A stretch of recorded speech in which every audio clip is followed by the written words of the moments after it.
So hello everyone, this is Ayush Gupta and you are watching Unacademy Jeet. तो बहुत बहुत स्वागत है आप सभी का आज की एक नई वीडियो में। और आज की वीडियो बहुत खास है क्योंकि हम करने वाले हैं प्रिडिक्ट जेईई मेन 2025 को, यानी कि किस तरीके का ट्रेंड रहने वाला है, क्या डिफिकल्टी लेवल रहने वाला है, सब्जेक्ट वाइज क्या कट ऑफ हो सकता है, यानी कि टोटल कट ऑफ बेसिकली कि क्या होगा आपको जी एडवांस देने के लिए।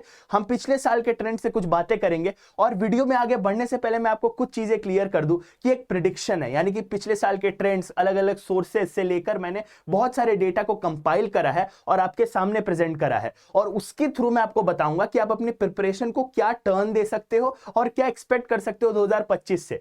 क्या आप किसी तरीके का सिलेबस टर्न देख सकते हो जैसा पिछली बार हुआ था, यानी कि केमिस्ट्री के अंदर बहुत सारी चीजें हटाई गई थी। क्या आप किसी तरीके का कट ऑफ डिक्रीज देख सकते हो या इंक्रीज देख सकते हो, टोटल नंबर ऑफ कैंडिडेट्स में क्या फर्क आने वाला है, बहुत सारी बातें करेंगे। तो चलिए शुरू करते बिना समय गवाए। इस वीडियो को मैं छोटे से छोटा रखना चाहता हूं ताकि आप अपने समय का 5-10 मिनट दे और पूरे तरीके से ये जो पिछले साल के कुछ ट्रेंड है उसको समझ सके। तो चलिए शुरू करते हैं। पहली स्लाइड पे पहला डेटा समझते हैं, नंबर ऑफ सीट्स, यानी कि नंबर ऑफ सीट्स कितनी है इस समय जिसके लिए आप कंपीट कर रहे हो जेईई मेन में, आप जेईई मेन का एग्जाम दे रहे हो। तो सबसे पहले यहां पे जोसा का सीट मैट्रिक्स मैंने डायरेक्ट उठाया 2024 के अंदर। तो आईआईटीज को पहले मैं हटा देना चाहता हूं इस लिस्ट से, क्योंकि अभी हम जेईई मेन की बात करें, जेईई मेन से आपको आईआईटी नहीं मिलता है। तो यहां पर अगर हम बात करें तो जीएफटीआईज यानी कि गवर्नमेंट फंडेड टेक्निकल इंस्टीट्यूट्स के पास अराउंड 9,500 सीट्स हैं, यानी कि इंडिया में जितने जीएफटीआईज हैं उनमें सब में मिला के 9,500 के आसपास सीट्स है।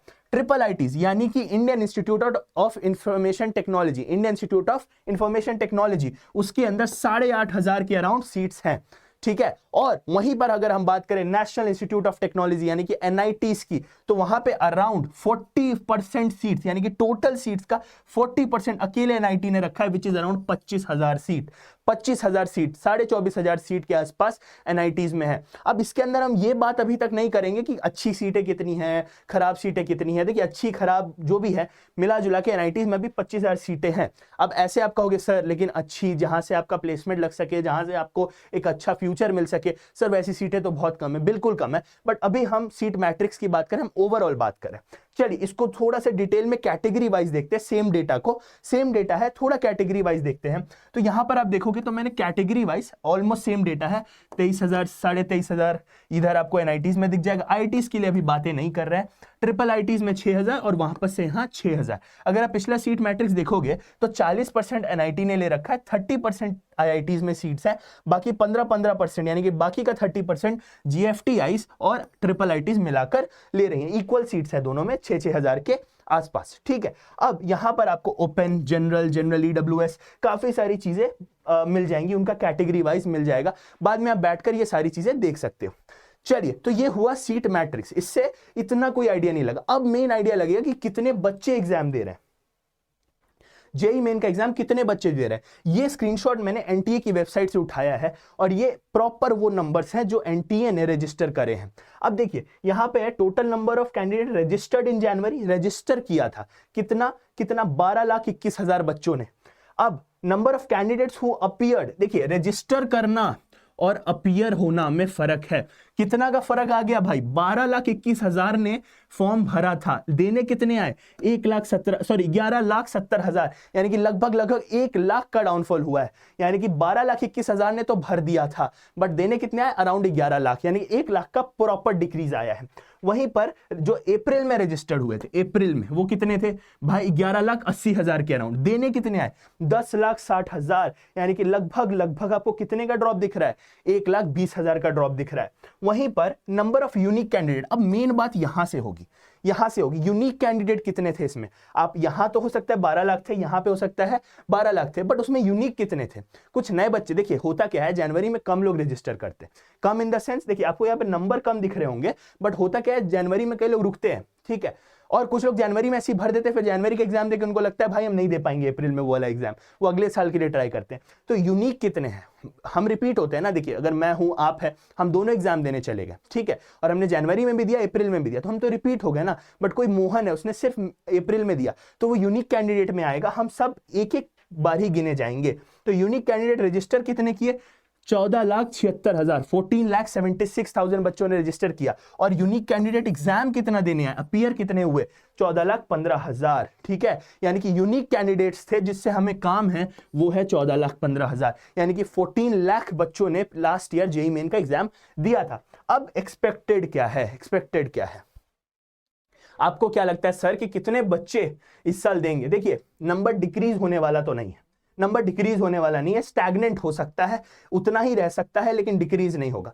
मेरा यह मानना है इस साल मिनिमम 14.5 से 15 लाख बच्चे एग्जाम देंगे, यानी कि 15 लाख बच्चे आप एक्सपेक्ट कर सकते हो इस साल जेईई मेंस लिखते हुए। यूनिक कैंडिडेट की बात कर रहा हूं, चीजें क्लियर है? तो 15 लाख बच्चे आप इस साल भी देखोगे। ठीक है, ये चीज हो गई पहला प्रेडिक्शन, पहला एक्सपेक्टेड कि आप कितने बच्चे, ये आपको भी पता है कि 15 लाख तो देंगे भाई, इसमें कुछ नया नहीं था। अब आगे बात करते हैं जो मेन है आज का काम। मेन क्या है कि परसेंटाइल कट ऑफ कैसी रही है, परसेंटाइल कट ऑफ कैसी रही है अभी थ्रू आउट द ईयर्स। तो यहां पे देखिए, मैंने यहाँ पे सीआरएल यानी कि आपका common rank list, OBC, SC, ST और पीडब्ल्यूडी रखा है। लास्ट ईयर 2024 में क्या हुआ था, 93.23 था आपका सीआरएल कट ऑफ, यानी कि 93 परसेंटाइल चाहिए। अगर आप जनरल बच्चे हो, 93 परसेंटाइल आपको लाना पड़ेगा। क्या करने के लिए? एडवांस में बैठने के लिए। समझ में आया? एडवांस का एग्जाम देने के लिए, उसमें सिर्फ बैठने के लिए, अपीयर होने के लिए 93 परसेंटाइल मार्क्स चाहिए थे। वहीं पर अगर आप ओबीसी हो तो 79.67 परसेंटाइल, वहीं पे एससी एसटी के लिए रिस्पेक्टिवली कट ऑफ्स लिखे हुए हैं। अब हम देखेंगे कि 23 से 24 में कितना डिफरेंस आया है। 23 से 24 में 90 से 93 यानी कि लगभग 3 परसेंटाइल का डिफरेंस आया है। अब देखिए, कई सारे पैरामीटर्स होते हैं जो मैं आपको धीरे धीरे समझाऊंगा। 3 परसेंटाइल का जंप आया है कट ऑफ में। वहीं पर ये 79 है, लास्ट ईयर 73 था। ये जनरल ईडब्ल्यूएस का मैंने बीच में एक डाल दिया डेटा, लेकिन अभी हम पहले ओबीसी एनसीएल की बात करते हैं। तो 73 से 79 का कट ऑफ, यानी कि लगभग 6 परसेंटाइल। वहीं पे इनके लिए 9 परसेंटाइल, इनके लिए लगभग 9 परसेंटाइल, और पीडब्ल्यूडी का ऑलमोस्ट सेम रहा है।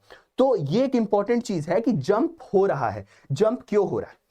देखिए, होता यह है कि हर साल बच्चे बढ़ते जा रहे हैं, 1 लाख 1.5 लाख बच्चे हर साल बढ़ रहे हैं। उससे क्या हो रहा है कि जब हम 5 परसेंटाइल, लेट्स से अगर आपको टॉप 5 परसेंटाइल कैलकुलेट करनी है, तो आप 100 बच्चों की 5 परसेंटाइल कैलकुलेट करोगे तो 5 बच्चे आएंगे। मैं अगर आपसे कहूं कि यहाँ पे 100 बच्चे बैठे, आपको बताना है 5 परसेंटाइल में कितने बच्चे आते हैं, आप कहोगे सर 5 बच्चे। लेकिन 200 बच्चे एग्जाम देने आ गए, मैं आपको कहूंगा 5 परसेंटाइल निकालो तो 10 बच्चे हो जाएंगे। 200 का 5% इज 10। समझ में आया? तो 10 बच्चे हो जाएंगे जो टॉप 5 परसेंटाइल में आएंगे। तो ऐसे अगर परसेंटाइल सेम रहने लगा तो बच्चे तो बढ़ते ही जाएंगे। अगले साल अगर 300 बच्चे एग्जाम देने आ गए तो 5 परसेंटाइल में 15 बच्चे आ जाएंगे। तो हमें कट ऑफ को थोड़ा डिक्रीज करना पड़ेगा, यानी कि पहले 5% पे कट ऑफ था, तो अब हम 3% पे रखेंगे ताकि बच्चे ऑलमोस्ट उतने ही रहे। समझ में आया? तो इसीलिए कट ऑफ जो है इंक्रीज होता है, नहीं तो हर साल बच्चे बढ़ेंगे। अगर हम 90 पे ही इसको रोक देते तो भाई हर साल एडवांस देने वाले बच्चे डबल ट्रिपल होते। इतने बच्चे तो एग्जाम दे भी नहीं सकते भाई, कितने बच्चों से एग्जाम दिलाओगे एडवांस का। अब एक्सपेक्टेड कट ऑफ, ये मैं फिर से कह रहा हूं, एक्सपेक्टेड कट ऑफ है, मेरी तरफ से कट ऑफ है। मेरे प्रेडिक्शन के अनुसार, मैंने अलग अलग सोर्सेस से एक डेटा कंपाइल करके, मेरे अनुसार ये है कि ये परसेंटाइल हो सकती है। एक्सपेक्टेड कट ऑफ बहुत इंपॉर्टेंट है। ठीक है, तो सीआरएल यानी कि आपका कॉमन रैंक लिस्ट के लिए 93 से लेके 93.8 से लेके 94.7 परसेंटाइल आपको जेईई एडवांस के अंदर लाना पड़ेगा टू सिट फॉर एडवांस। अच्छा, जेईई मेंस के अंदर लाना पड़ेगा टू सिट फॉर एडवांस। यहां पर ओबीसी के लिए मेरे अनुसार 80.8 से लेके 83.5 इसके बीच में कहीं कट ऑफ रहने वाला है। एससी के लिए 62 से 65, एसटी के लिए 47.5 से 49 और पीडब्ल्यूडी के लिए वही 0.001 के आसपास ये रहने वाला है। तो ये प्रॉपर मेरा प्रेडिक्शन है, इसी के आसपास मेरे अनुसार परसेंटाइल की कट ऑफ रहेगी इस साल जेईई मेंस में to appear for JEE advance. I hope ये क्लियर है। तो अगर आपको एम करना है, आप कहीं ना कहीं 93-94 परसेंटाइल के अराउंड एम करिए। एम तो आप देखिए परसेंटाइल के अनुसार नहीं कर सकते, आपको मार्क्स के अनुसार ही एम करना पड़ेगा। और मैं आपको एक सेफ स्कोर, एक अच्छा कट ऑफ स्कोर आपको मैं जरूर बताऊंगा इस वीडियो में। ये वीडियो का पूरा मोटिव यही है। अब जनवरी वर्सेस अप्रैल, ये कंप्लीट वीडियो है, एक कंप्लीट वीडियो है कि भाई किस तरीके से आपको कहां पे कितना फोकस करना है, कितना परसेंटाइल के बारे में सोचना है, कितना मार्क्स के बारे में सोचना है। चलिए अब अगर जनवरी की बात करें तो भाई लेस कंपटीशन होता है ऑब्वियसली। क्यों? क्योंकि लेसर स्टूडेंट ही कंप्लीट कर पाते हैं सिलेबस। क्यों? क्योंकि लेस मार्क्स पे ज्यादा परसेंटाइल आते हैं। ये भी मैं प्रूफ करके दिखाऊंगा, नेक्स्ट स्लाइड में यही रखा है मैंने। अच्छा, एक ही इस चीज का पूरे जनवरी का एक ही ड्रॉबैक है कि टाइम नहीं मिलता है, टाइम थोड़ा कम मिलता है। मैं ये नहीं कहूंगा नहीं मिलता है, कम मिलता है। वहीं पर 3 ड्रॉबैक है। जो इसके लिए अच्छी बात थी वो इसके लिए ड्रॉबैक है। क्यों? क्योंकि यहां पे मोर कंपटीशन हो जाता है, यहां पे मोर स्टूडेंट का सिलेबस कंप्लीट हो जाता है, at least complete in the sense कि वो प्रॉपर रेडी हो जाते हैं, वहीं पर हायर मार्क्स पे लेस परसेंटाइल आती है, लेकिन आपको गुड टाइम यानी कि अच्छा समय मिल जाता है प्रिपरेशन के। तो ये रहा एक जनवरी वर्सेस अप्रैल। तो अगर आप मुझसे पूछोगे कि सर अगर मुझे दिन रात एक करना हो तो मैं किस वाले अटेम्प्ट के लिए करूं, तो मैं कहूंगा एनी डे आपको प्रॉपर फोकस जनवरी पे डालना चाहिए। जनवरी अटेम्प्ट एक बहुत अच्छा मौका है to prove yourself and to put yourself in a position कि आप वहां से इस जंग को जीत जाओ। ये जंग है, और क्या है, ये जंग है। चलिए अब बात करते हैं थोड़ा सा डेटा बेस्ड। आई होप आपको ये डेटा दिख रहा होगा, वेरिएशन शिफ्ट वाइज। मैंने यहाँ जनवरी का डेटा लिया है, ध्यान रखिएगा, ठीक है। यहां पे अगर आप यहां पे देखेंगे तो 27 जनवरी को शिफ्ट 1 में मैं बात करूंगा ना, मैं किसके लिए बात करूंगा, मैं 95 परसेंटाइल के हिसाब से बात करूंगा, और थोड़ा बहुत मैं 99 परसेंटाइल के हिसाब से भी बात करूंगा। ना मैं उससे ऊपर जा रहा हूं ना उससे नीचे जा रहा हूं। 99 परसेंटाइल की अगर मैं बात करूं तो 27 तारीख की शिफ्ट 1 में 190 मार्क्स लाना पड़ा था, ठीक है। 190 मार्क्स लाना पड़ा था टू स्कोर अराउंड 99 से 99.5 के बीच में, ये एवरेज मार्क्स, ठीक है। वहीं पर शिफ्ट 2 में सेम परसेंटाइल लाने के लिए 15 नंबर कम लाना पड़ा था, 15 नंबर कम। ये देखिए यहां 190, यहां 175। और इसी में एक और चमत्कार हुआ था, 30 तारीख को शिफ्ट 2 में 168 पे ही ये मार्क्स बन गए थे, 99 परसेंटाइल बन गया था। तो आप सोचो किसी बच्चे को यहां पर 190 लाना पड़ रहा है, किसी बच्चे को 170 लाना पड़ रहा है, और उसको सेम परसेंटाइल वो पा रहा है, ठीक है। अब यहां पर सबसे इंपॉर्टेंट बात यह है कि 95 पे अगर आप बात करोगे तो 132 एक ऐसा मार्क्स है जहां पर आपको मिल गया था 27 तारीख को 95 परसेंटाइल से 96 परसेंटाइल के बीच में। बट यहां पे और भी ऐसे शिफ्ट हुए हैं जहां ये सिर्फ 103 नंबर पे ही मिल गया था। तो आप देख रहे हो क्या वेरिएशन आ रहा है शिफ्ट वाइज और डे वाइज भी। भाई किसी दिन उसी शिफ्ट में, किसी दिन सुबह की शिफ्ट में अच्छा जा रहा है, बहुत टफ, किसी दिन इजी जा रहा है, और ये 2 फैक्टर्स पे डिपेंड करता है। पहला कौन सा फैक्टर होता है, पेपर का डिफिकल्टी, ठीक है। और दूसरा क्या डिपेंड करता है, स्टूडेंट क्वालिटी। ये एक बहुत बड़ा फैक्टर है जो लोग इग्नोर करते हैं। देखो कभी कभार क्या होता है कि एक ही उसमें 1 लाख बच्चे बैठे हैं, बट उसमें ज्यादातर अच्छे बच्चे निकल गए, 20,000 बच्चे ऐसे निकल गए जो बहुत अच्छे कोचिंग से तैयारी किए, जिनका प्रिपरेशन बहुत अच्छा है, जो एकदम सीरियस वाले स्टूडेंट है। और वहीं पे शाम वाली शिफ्ट में 1 लाख बच्चे हैं जिसमें से 5,000 बच्चे ही अच्छे हैं। तो भाई साहब ऑब्वियस बात है ना, सुबह वाली में बहुत ज्यादा कट ऑफ जाएगा, बहुत ज्यादा कॉम्पिटिशन होगा, शाम वाली में कम कंपटीशन होगा। तो ये 2 फैक्टर, पेपर डिफिकल्टी और स्टूडेंट क्वालिटी, बहुत इंपॉर्टेंट है। अब यहीं पर अगर बात करूं अप्रैल में परसेंटाइल वर्सेस मार्क्स, अप्रैल में कैसा रहा, तो देखिए 99 पे हम बात करेंगे क्योंकि 99 पे मैंने बात किया था, एवरेज मार्क्स है। अप्रैल में आपको लगभग 200 नंबर लाने पड़े टू स्कोर 99 परसेंटाइल। और पीछे देखिए क्या हुआ था, एक शिफ्ट में भले ही 190 लगा था, but to score between 99 to 99.5। और उसके बाद देखिए कहीं कहीं पे 170 पे भी आया, कहीं कहीं पे 175 पे भी आया। इसीलिए मैंने एवरेज निकाल के रख दिया था इस पूरे शिफ्ट का। यहां से देखिए, यहां से लेकर यहां तक ये जो पूरा रो है, मैंने इसका एवरेज निकाला तो मुझे मिला कि अराउंड 176 नंबर आप ला रहे हो ना, आप 176 नंबर ला रहे हो, तो आप इस ब्रैकेट में 99 टू 99.5 के ब्रैकेट में एग्जिस्ट कर रहे हो। ये एवरेज मैंने निकाला है, ठीक है। लेकिन यहां पर जो एवरेज मार्क्स है वो 200 है, यानी कि लगभग जंप कितने का हो गया, 25 मार्क्स का।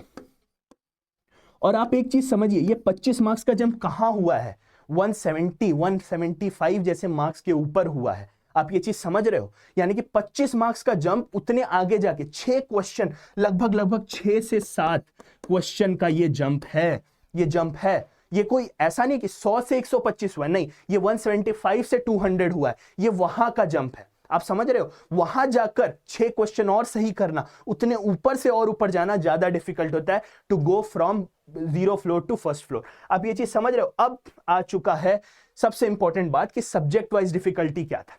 ठीक है, सब्जेक्ट वाइज डिफिकल्टी क्या रहा है पिछले साल। सब्जेक्ट वाइज डिफिकल्टी की अगर बात करें तो फिजिक्स इजी टू मॉडरेट आई है, जो कि एक अच्छा संदेश है, ज्यादातर में इजी कहा गया है।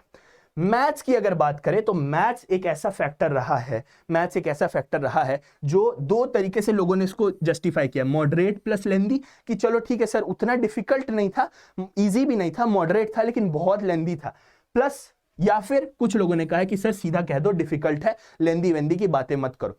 तीसरा, अगर केमिस्ट्री की बात करें ओवरऑल सबने कहा है वो इजी था, वो इजी था। यानी कि फिजिक्स और केमिस्ट्री का लेवल मेरे हिसाब से और बड़े बड़े एक्सपर्ट के हिसाब से थोड़ा सा लो हो रहा है, इजी की तरफ ये बढ़ता जा रहा है, लेवल गिर रहा है। मैथ्स का लेवल ऊपर जा रहा है। और वहीं पर अगर हम वेटेज की बात करें, केमिस्ट्री के अंदर ऑर्गेनिक का वेटेज बहुत हाई रहा था।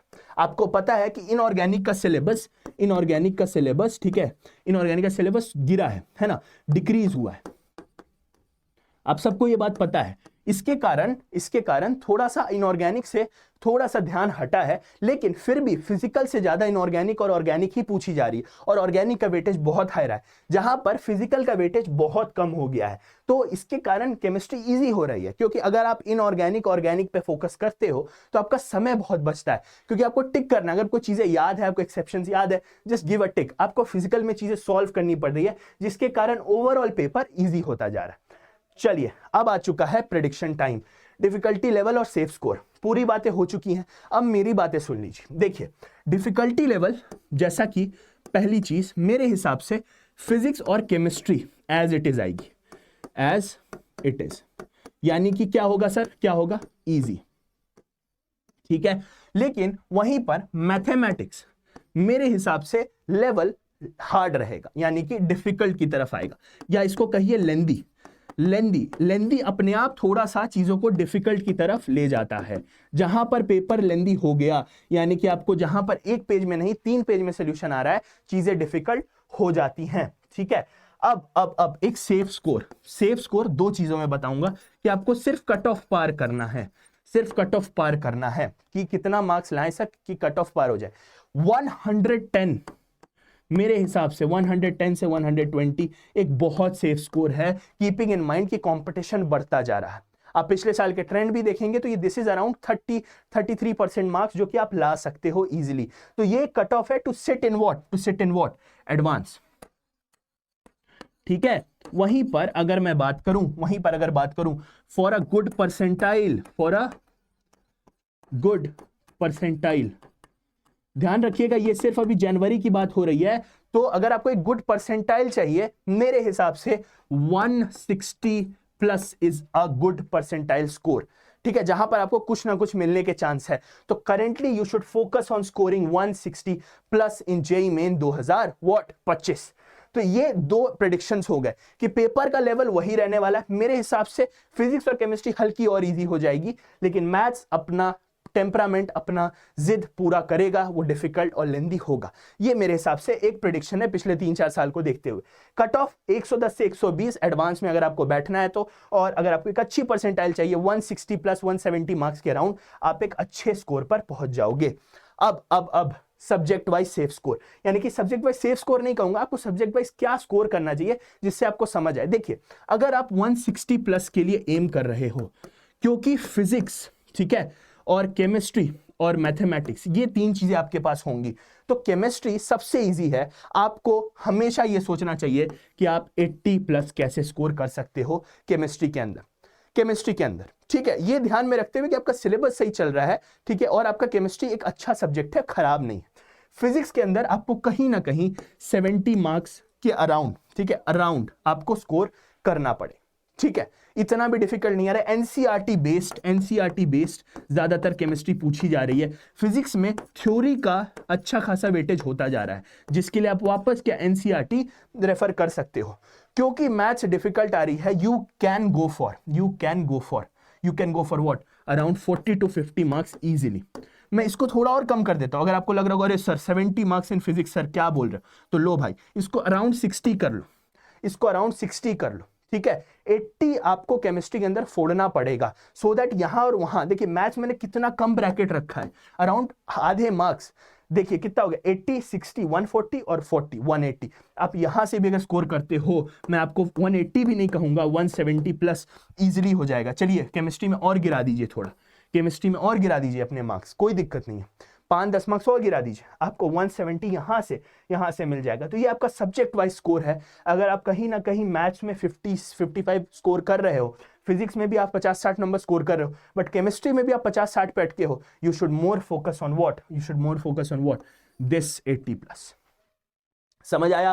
तो प्रेडिक्शंस आपके सामने है, क्या स्कोर रहने वाला है, क्या कट ऑफ रहने वाला है। मैंने आपको परसेंटाइल भी बता दी थी कि क्या कट ऑफ हो सकती है, मेरे अनुसार मैंने वो चीज आपके सामने रख दी थी। आप वापस से वीडियो को पॉज करके आप बैक जाकर देख सकते हो कि सेफ परसेंटाइल क्या है, सेफ स्कोर क्या है, कितने बच्चे एग्जाम दे सकते हैं इस साल और कितना मार्क्स पे आपको आराम रहेगा। तो ये था पूरा का पूरा एनालिसिस, पूरा का पूरा दिमाग जो मैंने लगाया है। आई होप कई सारी चीजें आप इसे सीख गए होंगे और कई सारी चीजें आप यहां से लेकर जाओगे। देखिए ये सब डेटा है, ये सब आपके हाथ में नहीं, आपके हाथ में है अपने आप को स्ट्रेटेजाइज करके, अपने आप का एक स्ट्रैटेजी बनाकर एक अच्छा स्कोर करना। और 170 के आसपास आपका स्कोर होगा ना, आपको कोई अच्छी परसेंटाइल से नहीं रोक सकता है जनवरी अटेम्प्ट के अंदर, ये चीज याद रखिएगा। तो ध्यान दीजिए, जैसे कि मैंने पिछली वीडियो में भी कहा था, 98-99 परसेंटाइल का एम करिए तो ही आप उसके करीब पहुंच पाएंगे। हमेशा ये सोच के चलिए, अपना एम थोड़ा बड़ा रखिए, ताकि आप अगर थोड़ा सा भी डगमगाते हैं, थोड़ा सा भी फिसलते हैं, थोड़ा सा भी गिरते हैं, तो 99 से 98 पे गिरे, 98 से 97 पे गिरे। लेकिन अगर आप सोच के 95 चलोगे तो शायद आप कट ऑफ भी ना क्लियर कर सको। इन्हीं अच्छे शब्दों के साथ बने रहिए अनअकैडमी जीत के साथ। ये टीम आपके साथ है 24/7। कमेंट सेक्शन में हम आपके साथ हमेशा रहेंगे, क्योंकि हमें चुंबक चिपकाना है और चुंबक चिपकेगा जनवरी के अंदर, अप्रैल के अंदर और मई के अंदर भी जेईई एडवांस में। तो इन्हीं अच्छे शब्दों के साथ मैं आपसे विदा लेता हूं। I will see in the next one. Till then take care, bye bye.